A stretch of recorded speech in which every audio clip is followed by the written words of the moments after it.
ago, my married friend who had a toddler of 1 year old had ectopic pregnancy.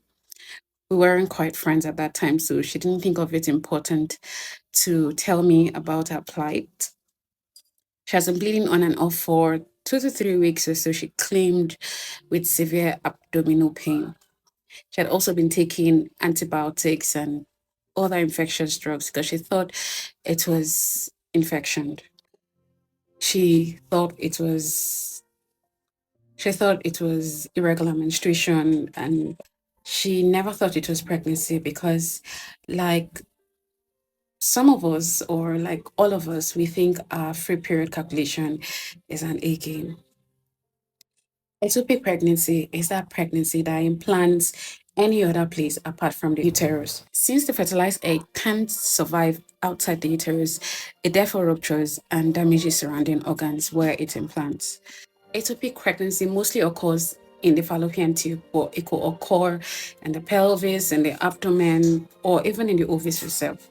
Symptoms of ectopic pregnancy includes dizziness or weakness, vaginal bleeding, pain in your pelvis, abdomen, or lower back. And if it ruptures, it's a medical emergency and could cause fainting, bowel pressure, or even low blood pressure. Causes of ectopic pregnancy refers to what could hinder the movement of the egg from the ampulla of the fallopian tube where fertilization occurs down to the uterus, and they include a lot of things.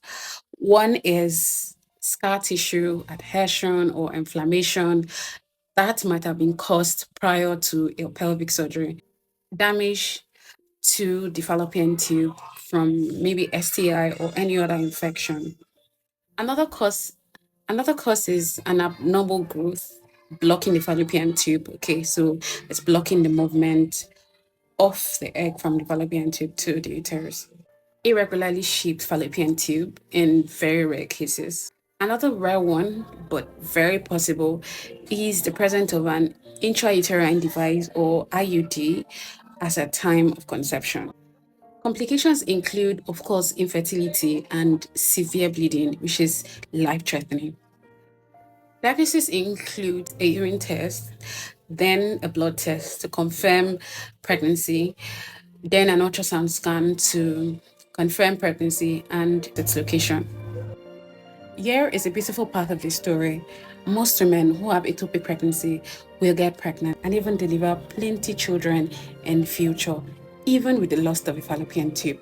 Thankfully, you do not need two fallopian tubes in order to become pregnant. But here is a clause. If you have had ectopic pregnancy before, you should be more careful when you get pregnant again to avoid another rupture of the second fallopian tube. So work closely with your healthcare provider, visit the hospital on time, and be checking yourself if you're sexually active. That way, you can know when you get pregnant on time and you can seek for medical advice if there is any complications. Now, here is the ending part of my story. My friend decided to take a pregnancy test, which came out positive. She was now afraid that it was an incomplete miscarriage, so she rushed to the hospital. Upon series of tests and an ultrasound carried, it was realized or diagnosed as an ectopic pregnancy and was booked for surgery. Guess what? This year she got pregnant and is now expecting a bundle of joy. This is a short story. So please, if you have watched up to this extent, please subscribe to my channel and give my video a thumbs up.